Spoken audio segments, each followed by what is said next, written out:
читатели на zapernik.com ще направим един разговор с добре познат учител на учениците в езиковата гимназия, господин Бърнев, който от няколко години е и ръководител на вокална група Синева към Младежки дом Мошино. Господин Бърнев е на 57 години, той е родом от Омуртаг, но от 1983 година живее тук в Перник. Ще научим в това интервю малко повече за него, както и за вокална група Синева. Господин Бърнев, какво ви доведе първо тук в Перник през 1983 година? Тогава завърших Висшия музикално-педагогически институт в Пловдив и жена ми е от Живка Бърнева от град Батановци и решихме, ще живеем тук в Перник. А в института ли се запознахте с нея? Да, в института. Тя също го завърши, после беше тук дълго време диригент на народни хорове, учителка. А там каква е историята? Как се запознахте? То беше преди още института, имаше една школа за художествена самодейност за ръководителя на художествено самодейни състави. Там се запознахме всъщност. И оттам се. Да разбираме, че сте семейство творци, музикални творци. Точно. Разкажете ми малко повече за себе си. От колко годишна възраст се запалихте по музикалното изкуство, господин Бърнев? На колко бяхте така? Какво се случи в, може би, детските ви години? Какво ви накара да се запалите по музикалното изкуство? Музиката това е дарба, Божия дарба. Или я имаш, или я нямаш. И аз още от малък се бе проявил по някакъв начин, щом като ви казаха и родителите ми, други прецениха, че имам с музикална дарба. Всъщност разбрах какво имам. Те са ви помогнали, родителите, да разберете за това нещо? Съвсем малък, в възраст детската градина. В детската градина? Да. А изпълнявахте ли някакви песни в детската градина? Да, редовно. Имате ли някаква любима песен от тогава, която ви остана в съзнанието? Червените бутушки. Тази ви е най-любимата. Да. А кой ви харесва в тази песен, господин Бърнев? Много е хубава като мелодия първо, после много повдигната. Винаги си представяхме как ще дойде нова година.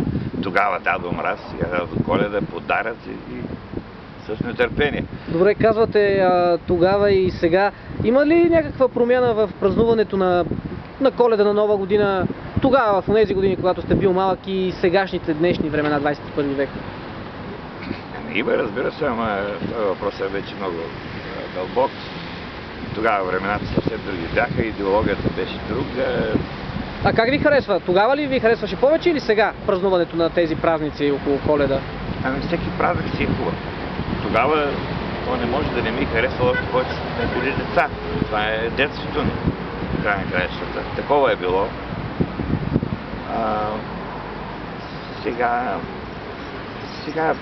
би трябвало сегашните деца да кажат всъщност как те го усещат. Защото аз вече съм голям човек и моето виждане е съвсем друго. Тогава съм бил дете, не мога да се сравнявам с нещата. Господин Бърнев, имате ли в кариерата си някаква обща работа с по-известни личности на България? Все пак вие сте в музикалното изкуство творец. Имах възможност, докато бях студент в Пловдив. И там се запознахме с Теодосий Спасов, нашия кавалджия, световно известен вече. Аз бях четвърти курс, пък той първи, така беше влязъл. Първи курс. И понеже много талантлив кавалджия, веднага всички разбраха, че такъв талант инструменталист има в института. И аз тогава имах идеи да под влияние на Милчо Лилиев да се опитам да смеся нашия фолклор с джаз, с фънк, с по-модерни стилове. И се опитвах, пък нямаше с кого, опитвах там с колеги, не се получава. И накрая рекох да опитаме с Теодосий. Той беше веднага запленен. Това е, вика, страшна работа. Аз так ми се чудя и аз как да избягам, да не свира само народно. Нещо друго ме влече и се чудех какво да правя. И просто нищо случайно значи няма. На какво си обяснявате тази симбиоза между вас двамата? Все пак с други колеги не сте имали такъв контакт, така Ами, той много зависи от него, защото той просто беше, той не беше, а е много по-отворен към различни стилове в музиката, докато другите колеги, прекрасни народни музиканти, но някак не могат да надскочат този стил, а на мен точно ми трябва малко по-широк поглед. И не можеше да се получи, докато при него съвсем друго. Той не случайно каза, аз отдавна исках, вече народната музика ми е ясно, ама искам нещо друго, нещо ново, да иска развитие. И така стана, че... Тоест, вие двамата измислихте това ново течение, така да го кажем, в народно-фолклорната музика. Той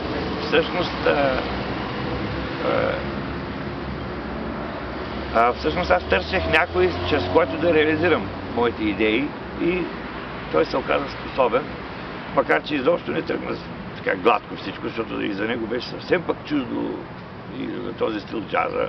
Много чужд беше за него, не се е залебавал, слушал е, ама лека по лека успя да се... Той самия е казал, в началото ми беше мъгла, но така ще бъде.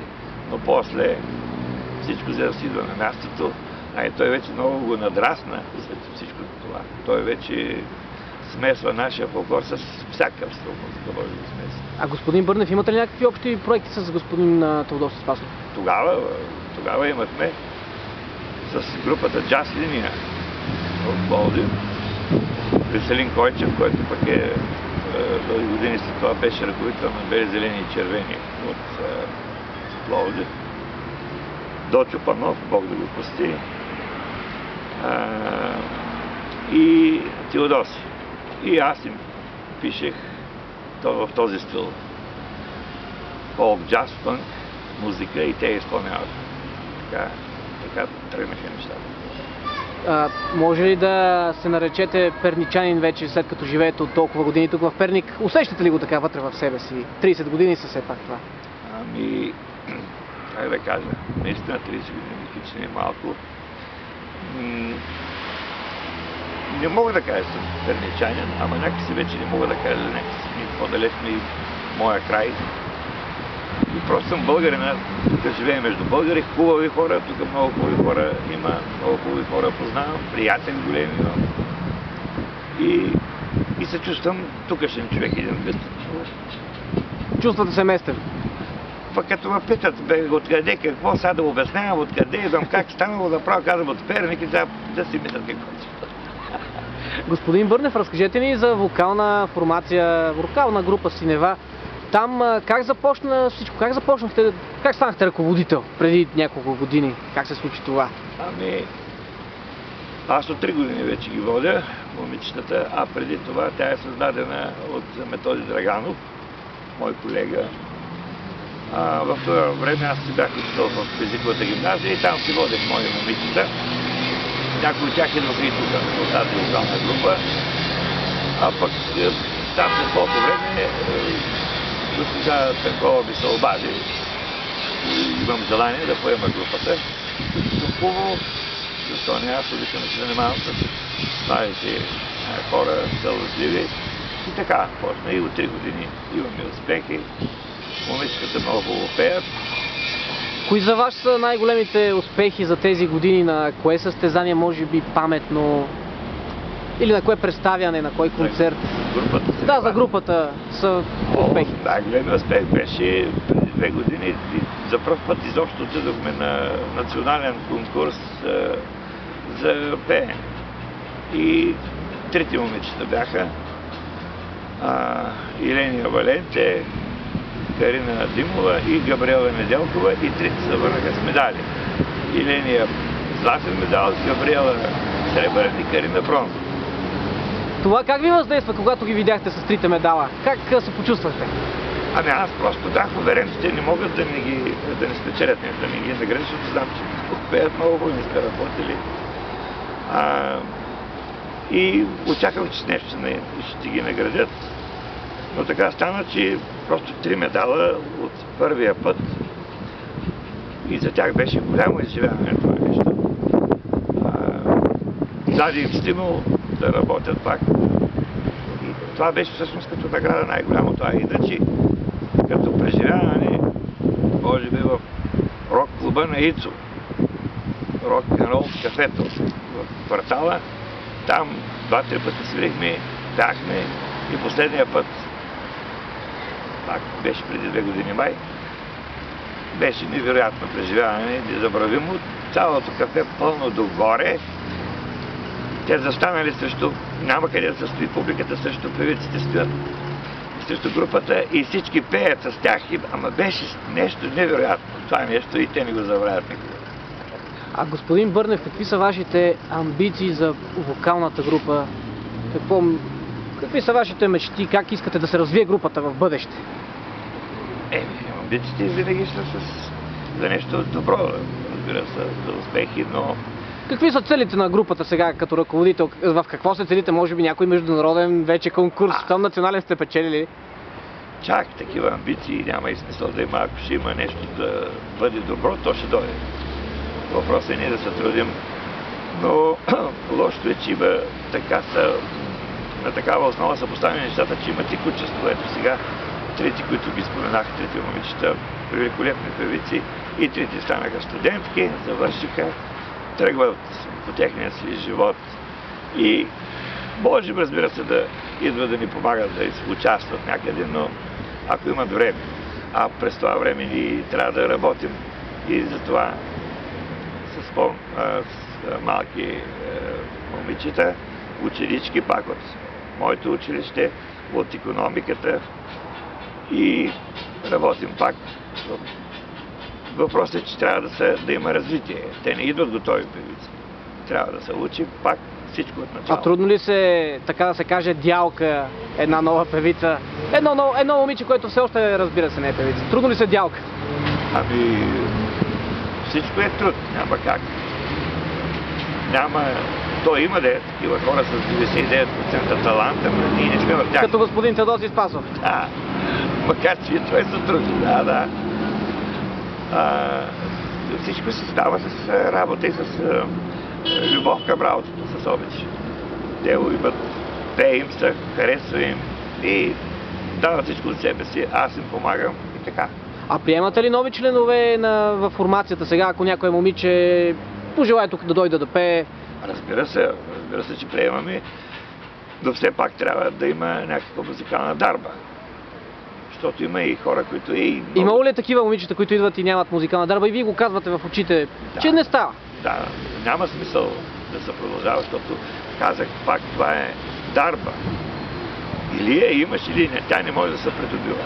Виж, друго може да се научи да се прави, но дарбата сега, ако я нямаш, или ако имаш малка степен, тя не може да се и разви.